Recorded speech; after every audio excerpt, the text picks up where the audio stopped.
Welcome back दोस्तों, एक बार फिर से आप सभी का स्वागत है। जैसा कि आप देख रहे हैं, बैंक ऑफ महाराष्ट्र में काफ़ी तेज़ी है।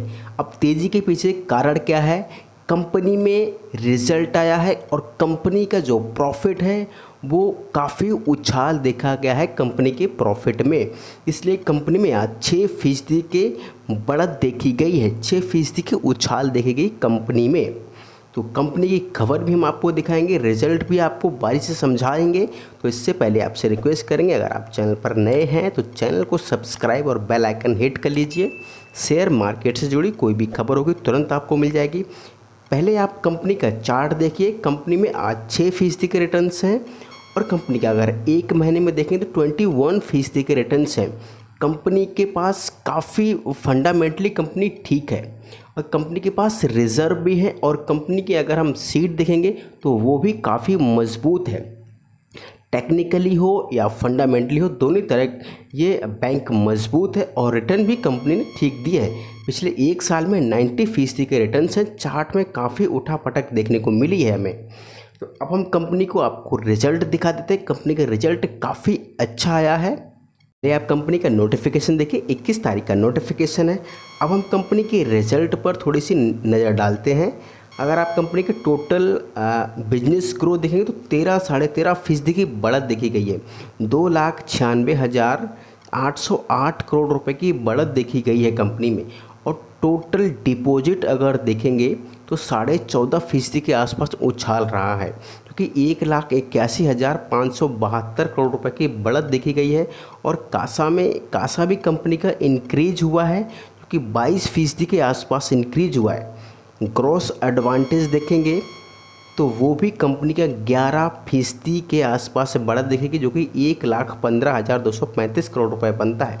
ग्रॉस एनपीए डिक्लाइन कंपनी का 5.56% के आसपास से गिरावट रही है। अगर आप इस क्वार्टर में देखें, नेट एनपीए भी कंपनी का कम हुआ है। कंपनी का इस जो क्वार्टर है अब तक अगर देखें 30 सितंबर तक देखें तो कंपनी के जो एनपीए है उसमें भी कमी आई है। 1.7% के आसपास रह गया है कंपनी का एनपीए। नॉन परफॉर्मिंग एसेट जो लोन देती है कंपनी वो डिफ़ॉल्ट हो जाता है, नहीं दे पाते इसको हम, तो बैंक उसको बता देती है एनपीए। अगर प्रोविज़न कवरेज देखें रेशियो तो वो काफ़ी धमाकेदार रहा है, 92.38% के आसपास। नेट प्रॉफिट कंपनी का 264 रहा है। ये सबसे महत्वपूर्ण बात रही है इस रिजल्ट में, जो कि करीब 100% की बढ़त के साथ कंपनी रिजल्ट पेश किया है कंपनी ने। तो कंपनी को काफ़ी बड़ा प्रॉफिट हुआ है। ऑपरेटिंग प्रॉफिट भी कंपनी का 40% से ज़्यादा बढ़त देखी गई है। 1,061 करोड़ रुपए की बढ़त रही है ऑपरेटिंग प्रॉफिट में। नेट इंटरेस्ट अगर देखें, नेट इंटरेस्ट इनकम इंक्रीज, जो इंटरेस्ट से इनकम आती है कंपनी की, इंटरेस्ट जो ब्याज है इससे इनकम आती है, वो 33% बढ़त देखी गई। कंपनी के टोटल जो ट्रिगर है सब में बढ़त रही है। 15% के आसपास जो इंटरेस्ट है उसमें 1,500 करोड़ की बढ़त देखी गई है। और नेट इंटरेस्ट मार्जिन में भी इम्प्रूवमेंट देखा गया है। 3.27% के आसपास बढ़त रही है। Cost of income ratio improve, इसमें भी कंपनी जो cost to income ratio improvement, इसमें कंपनी के 46% बढ़त देखी गई है। रिटर्न ऑन एसेट इम्प्रूव, इसमें कंपनी थोड़ी सी बढ़त रही है, काफ़ी थोड़ी सी। अगर कंपनी का CRAR देखें तो उसमें कंपनी की काफ़ी बढ़त रही है। तो कंपनी का रिजल्ट तो काफ़ी अच्छा आया है। प्रोबेबिलिटी क्वार्टर रिजल्ट 30 सितंबर, नेट प्रॉफिट 101% उछलकर 264 करोड़ रुपए रहा है इस क्वार्टर का रिजल्ट कंपनी का। अगर आप पिछले क्वार्टर का रिजल्ट देखें तो काफ़ी ठीक था, पर इतना नहीं। लेकिन अगर आप इस क्वार्टर का रिजल्ट देखें तो काफ़ी अच्छा रहा है।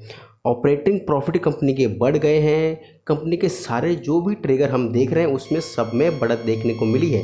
ये है कंपनी की प्रेजेंटेशन। तो हम प्रेजेंटेशन में हमें देखने में आसानी होती है कि उस जो सीट है उसमें लाख में अमाउंट दे रखा है, तो कन्वर्ट करना काफ़ी मुश्किल हो जाता है। तो इसमें हम आसानी से देख सकते हैं। तो कंपनी की सीट बहुत ही मजबूत है। तो और कंपनी के आप देखिए जो कंपनी के पास रिजर्व हैं उनको भी देखिए, बैलेंस शीट कंपनी की देखिए। कंपनी के पास अगर कैपिटल शेयर की बात करें तो सितंबर में कैपिटल शेयर कंपनी के पास बढ़ गए हैं 6560 करोड़ रुपए से बढ़कर 6731 करोड़ रुपए हो गए हैं। रिजर्व कंपनी के पास रिजर्व भी बढ़ गए हैं 5200 करोड़ रुपए से बढ़कर 6200 करोड़ रुपए हो गए हैं। बोरोइंग कंपनी के पास बढ़ गई है क्योंकि लॉकडाउन था, तो इस समय बैंकिंग पे सबसे ज़्यादा फर्क पड़ा है। अदर लायबिलिटी भी कंपनी के पास थोड़ी सी बड़ी दिख रही है। टोटल अगर देखें तो लायबिलिटी कंपनी के पास 2,08,122 करोड़ रुपए है। कंपनी के पास कैश रिजर्व है। कंपनी के पास 13,838 करोड़ रुपए का cash and balance with reserve bank of India, जो बैंक ऑफ इंडिया के पास जमा कराया जाता है वो करीब कंपनी के पास बड़ा है amount. Balance and bank and money at call short notice 53 crore रुपए का है। इन्वेस्टमेंट कंपनी का बहुत बड़ा है, 71 करोड़ रुपए का 7100 करोड़ रुपए का 71,000 करोड़ रुपए का कंपनी का इन्वेस्टमेंट है। बहुत बड़ा अमाउंट है। पिछले क्वार्टर में देखें तो कंपनी का कम था, पिछले साल में 63,000 के आसपास, जो कि बढ़ के 71,000 करोड़ रुपए हो गया। एडवांस्ड कंपनी का नेट एडवांस भी 1,10,000 है। फिक्स एसेट कंपनी के पास बढ़िया है। टोटल एसेट कंपनी के पास 2,08,122 करोड़ रुपए हैं। तो कंपनी की रिजल्ट और बैलेंस शीट दोनों ही मजबूत रहे हैं इस क्वार्टर में। तो वीडियो को क्लोज करते हैं, लाइक सब्सक्राइब ज़रूर कर दीजिए।